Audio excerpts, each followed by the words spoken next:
Hello everybody, in today's video we're going to be going over a potentially cold and snowy start to October. We're going to be dealing with some potentially snowy conditions over parts of the UP of Michigan, northern Wisconsin, and also parts of northeastern Minnesota, as well as parts of the interior northeast where they could be experiencing some snowy conditions as well. We already saw some snowfall over parts of the UP of Michigan and Wisconsin, as well as Minnesota and North Dakota, I believe yesterday, where you actually had some snow flurries, and I actually posted on that on my community post tab, so you can go check that out. But we're already starting to see some of those snowy conditions. The cold air is currently in place, and we're going to be timing that through. And we'll also look at the longer range where it looks like it'll warm up, but then potentially we could get some more cold at the end of the forecast period. And then we'll also look at, again, those snowfall threats at the end of the video. So let's get right into it here. Let's start off with your current National Weather Service page and your watches and warnings. We currently have flood watches in effect for parts of Florida there. We also see some air quality alerts in effect for parts of Colorado and Wyoming, Central California, as well as Oregon and Washington there.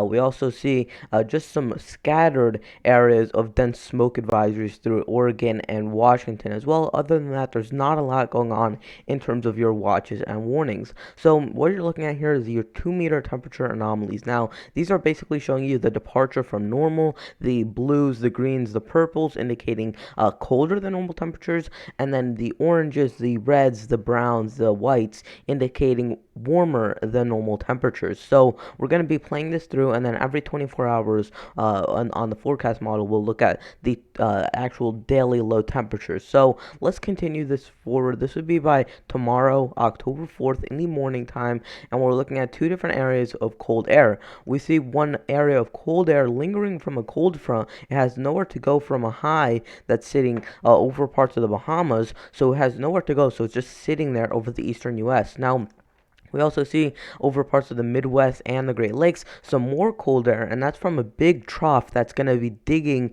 into the eastern two-thirds of the United States. Basically, anywhere east of the Rockies by tomorrow will be under some sort of cold air. Now, here would be your actual low temperatures, and we're seeing some 30s pop up there for the Dakotas, Minnesota, Iowa, Wisconsin, and parts of Michigan, as well as parts of the interior Northeast. Now, let's play this forward a little bit more. This will be by October 5th.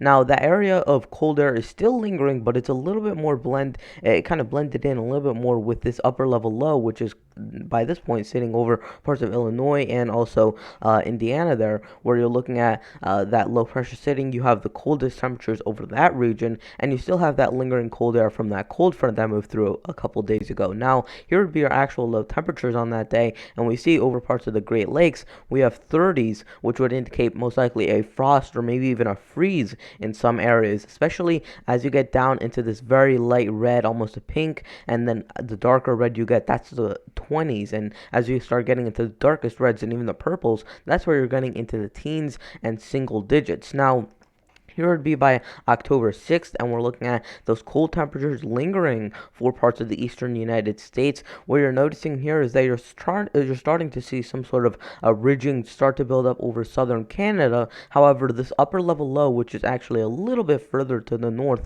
up here in northern Manitoba and northern Ontario, up in northern and central Canada, you're dealing with an upper level low there. That is going to be breaking apart this high pressure, so you're going to see high pressure to either side of Canada, where you're going to be dealing with those warmer temperatures, and then this one will funnel through the middle and resupply some of that cold air. Now, this would be by Tuesday morning, and then here would be your actual low temperatures for that day. So this will be a little bit of a warmer day, but we're still dealing with in parts of the interior Mid-Atlantic and the interior Northeast, as well as parts of the Ohio Valley. You're still dealing with some 30s and 40s for your low temperatures. Now, here would be by October 7th, and we're seeing that cold air is starting to dip further to the south, and with that is the high pressure ridging also moving to the south. Now, the high pressure is ridging into parts of the Great Lakes, but that is going to break apart over the next few days on this forecast. Now, we also see some cold temperatures still lingering for portions of the southeast, going anywhere from Virginia to about Texas, where you still have some lingering cold air.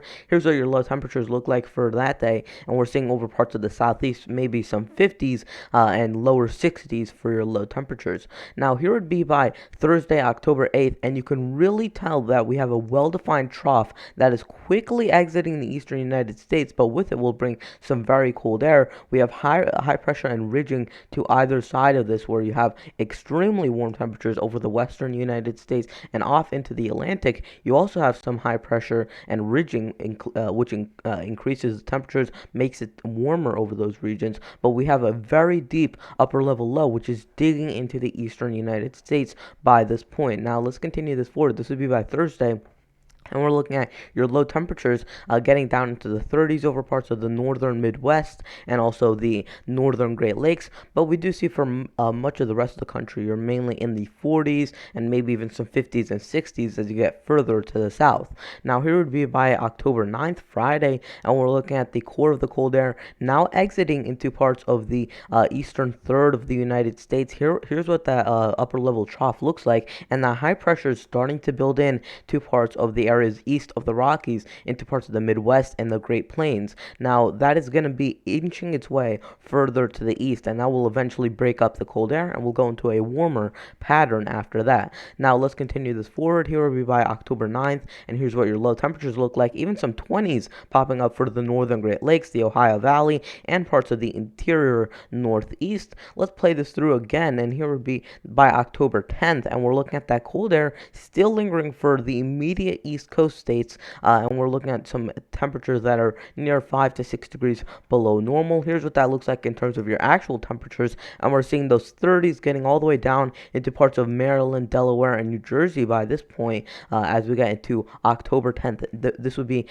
next Saturday by this point. Now, here would be the final frame that we're going to look at, and this would be by Sunday, October 11th in the morning time, and we're seeing a lot of ridging starting to build in to the central United States over parts of Nebraska and South Dakota where it's going to be centered at, but we still see some lingering cold air over parts of the East Coast, but it's really starting to dissipate by this point, and after that, your cold air is really going to diminish. Here's what your low temperatures look like on that day. We do see some cold air over parts of the western United States, especially over the mountainous regions, and also some of the valley areas, but we see that cold air is still lingering for parts of the eastern United States, and especially parts of the East Coast. Now, here would be your 6 to 10 day outlook from the Climate Prediction Center, and we're looking at within the next 6 to 10 days from the 8th to the 12th, really at the end of this cold air period, we're going to be looking at some high pressure ridging over parts of the central U.S. and then some troughing, leaving and exiting out of parts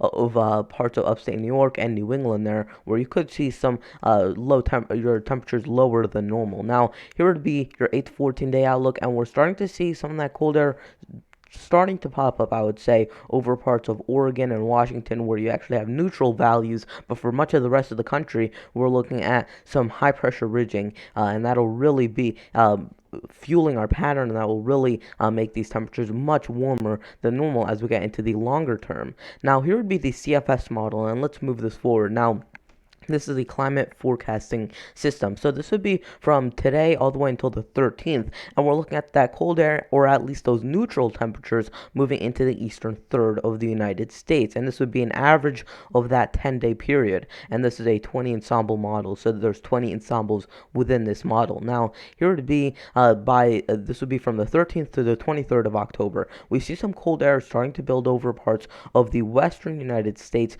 but we see a lot of very, very warm temperatures that's ridging over parts of the Great Lakes and the Northeast. So you're really going to be seeing quite a bit of warm air over that region. But then as we get to the 23rd to November 2nd, we're looking at those warmer temperatures kind of neutralizing, and it's staying a little bit flatter on this model. Now, this indicates to me that there's a lot of uncertainty within this model. When you start to get pretty much the entire country under a warmer than normal temperature. The CFS, by the way, has a warm bias, meaning that most of these model runs are a little bit warmer than what actually pans out. So take this with a little bit of a grain of salt, and we are about 20 to 30 days out by this point. But we're looking at, according to this model, which doesn't seem likely, it's not likely that you see over the entire U.S. just some really warm temperatures, although it is possible, it's not likely that you would see that. That's what it's indicating by this point. And then here would be the 30 to 40 day outlook, and we're looking at maybe parts of the eastern, I would say fourth of the U.S. getting to a little bit of neutral conditions, but also for parts of the western fourth of the U.S. maybe also some neutral or colder than normal conditions. But it's really indicating over the central U.S. some very warm temperatures over those regions. So we'll have to see how this actually does pan out. Now, also something, if you guys are curious about the snowfall, here is the European ensemble model 45 days out, going to the midpoint in November, November 15th, and this is what it's showing in terms of snowfall. This is a combination of about 51 models, so take this with a grain of salt. Although, if you do get over about 2 inches of snowfall in that blue, that's where I would say it's quite likely that you would see at least some snowfall over this period. And you see mainly the highest values are for especially the mountainous west and the Rockies, but also up through the northern plains and through the northern Great Lakes and even into the interior northeast. I would say it's quite likely that you see at least some heavy accumulation within the next 45 days. Now, that is going to wrap it up for today's video. Please consider liking the video, subscribing, and turning on notifications, and I'll see you guys in the next video. Goodbye.